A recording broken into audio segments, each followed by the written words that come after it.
Direct message not working on Instagram app. Hello guys, in today's video I'm gonna show you how to fix the direct message problem easily and fast. First thing you wanna do guys is very simple. Just open the settings on your phone and then go to the apps manager.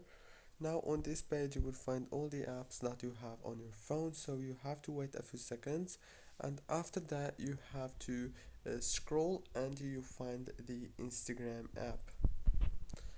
Now as you can see like this, scroll scroll scroll until you find Instagram, click on it. Now you have to click on force stop and then go to the data usage, click on it and make sure to enable all those options right here, especially the Wi-Fi and mobile data, because they are the most necessary options in the app. After that, click on the storage, click on clear cache, and then turn off your phone, turn it on again and reopen Instagram, and the problem must be solved. Don't forget to like, subscribe. Thank you for watching this tutorial.